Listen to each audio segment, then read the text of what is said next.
Doctor Mubin Akhtar, welcome back to my channel. आज हम बात करेंगे गर्मियों के समय में प्रेग्नेंट लेडी को किन किन प्रिकॉशंस का ध्यान रखना होता है। जनरली गर्मियों में आपको हीट स्ट्रोक हो जाता है, बीपी फ्लक्चुएट होता है, कभी कभी घबराहट बेचैनी इतनी ज़्यादा बढ़ जाती है कि स्वेटिंग की वजह से आपका बहुत ज़्यादा फ्लूइड लॉस हो जाता है। आपको यूरिन ट्रैक इन्फेक्शन का रिस्क रह सकता है।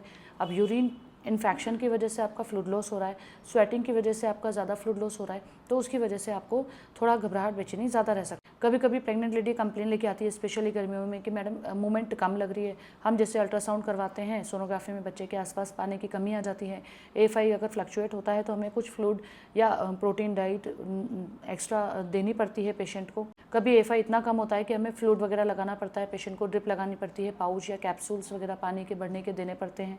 कभी कभी हम इन चीज़ों को अनदेखा कर देते हैं। प्रेग्नेंट लेडी को हम लोग एडवाइस करते हैं कि डेली फिटल मोमेंट काउंट का ध्यान रखें। मतलब सुबह 8 से रात के 8 बजे के बीच में 12 घंटे में एटलीस्ट 10 से 12 के काउंट होने चाहिए प्रेग्नेंट लेडी को। अगर वो नहीं हो रहे हैं, इसका मतलब कुछ ना कुछ एबनॉर्मलिटी है। वो सब हम अल्ट्रासाउंड में ही फाइंड आउट कर सकते हैं। तो समर में आपको एटलीस्ट इतना ध्यान रखना है कि आप लिक्विड चीज़ों का बराबर ध्यान रखें, और समर में आपको वही खाना है जो फ्रेश हो। कभी कभी हम पेशेंट को एडवाइस करते हैं कि आप जूस लो, लिक्विड लो। पेशेंट समझता है कि जूस लेना है, वो बाहर का बना जूस पी लेता है। बाहर अगर हाइजीन मेंटेन नहीं हुई तो पेशेंट को इन्फेक्शन होने का रिस्क रहता है, लूज मोशंस, डायरिया, वॉमिटिंग होने का रिस्क रह सकता है। तो स्पेशली समर में इस चीज़ का ध्यान रखना है कि आप जो भी लें घर का खाना खाएं। कभी हम लोग जंक फूड, फास्ट फूड मना करते हैं, लेकिन ऐसा नहीं है कि आपको बिल्कुल नहीं लेना है। अगर आपको क्रेविंग हो रही है तो आप घर का बना हुआ खाना खाएं। सब फॉर एग्जांपल आपको पिज़्ज़ा खाने की इच्छा हो रही है तो भी आप घर पे बना के खाएं, बाहर का बिल्कुल नहीं लेना है। कई बार पानी इतना कम हो जाता है कि हम उनको जूस का बताते हैं, गन्ने का जूस पियो फॉर एग्जाम्पल। गन्ने का जूस ओबियसली आप घर पर नहीं बना पाओगे, आपने कहीं बाहर से लिया और वो इन्फेक्शन कर गया, तो ऐसा नहीं करना है। अगर आप बाहर से भी ले रहे हैं तो हाइजीन जहाँ मेंटेन हो, आप जूस वगैरह वहीं से लेकर पिएं। हम लोग कभी फ्रूट्स का एडवाइस करते हैं तो आपने ऐसा नहीं करना है कि फ्रूट्स लिया, आज काट लिया और आप फ्रीज में रख रहे हैं, कल उसको खा रहे हैं। नहीं, फ्रेश फ्रूट्स ही कंज्यूम करना है आपको डाइट में। कोई भी ठंडी चीज़ आपको नहीं खानी है, बाहर का बिल्कुल अवॉइड करना है। घर का भी आप फ्रेश बना खाएंगे, ऐसा नहीं है आज फ्रीज में रख दिया कल निकाल के खा रहे हैं। वाटरी फ्रूट्स भी आप ले सकते हैं, जैसे कि वाटरमेलन, कोकोनट वाटर आप लेना चाहें तो घर पे ही मंगवा कर घर पे ही कट करके खाना है।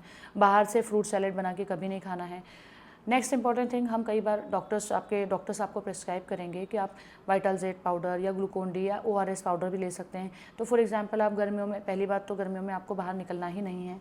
अगर आप गर्मियों में कहीं बाहर भी जा रहे हैं तो आपको अपने आप को कवर करके जाना है, वाटर बॉटल साथ में लेके जानी है। और अब जैसे ही आप घर में एंटर किए तो कुछ टाइम बाद आप कुछ जूस बना के पिएंगे। फॉर एग्जांपल आपके पास अगर वाइटल-जेड पाउडर, ORS पाउडर है तो आप वो भी ले लीजिए। पहले महीने से 9 मंथ तक कभी भी अगर गर्मियों में आप बाहर से जाके आ रहे हैं तो आपको बेचैनी, घबराहट, स्वेटिंग आना, बीपी फ्लक्चुएट होना, हीट स्ट्रोक हो सकता है, तो उससे घबराएं नहीं। कभी कभी ऐसा भी होता है कि हेडेक इतना ज़्यादा होता है कि आप लोग टेंशन में आ जाते हैं, पेन किलर लें या ना लें।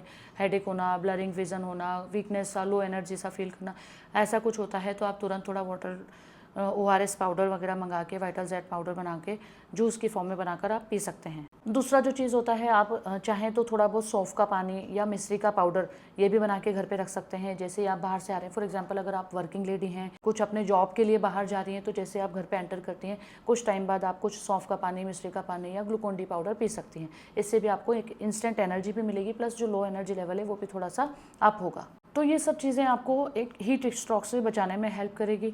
अगला इंपॉर्टेंट थिंग क्या कर सकते हैं आप, अगर आपको बहुत ज़्यादा गर्मी लग रही है तो एक बाल्टी में आप पानी लें, पानी में नमक डालें और उसमें थोड़ा सा टाइम पैर रख के बैठ सकते हैं। तो इससे भी आपको अच्छा लगेगा, अंदर की जो हीट होगी वो भी कम हो जाएगी। प्लस आपको अगर पैरों में स्वेलिंग का प्रॉब्लम है या कोई बीपी वगैरह का इशू है जिसकी वजह से पीडल एडिमा बहुत ज़्यादा है, पैरों में सूजन है, तो वो चीज़ भी आपको राहत मिलेगी। तो इन सब चीज़ों का आपको ध्यान रखना है। गर्मियों में स्पेशली पानी, लिक्विड चीज़ों का ध्यान रखना है। बाहर का नहीं खाना है, बासी नहीं खाओ, जो भी बना है फ्रेश खाना खाओ।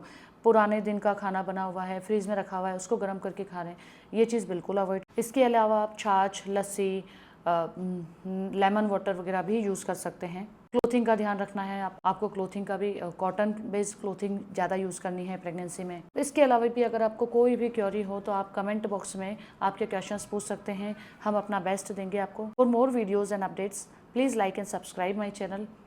Stay with us. Thank you.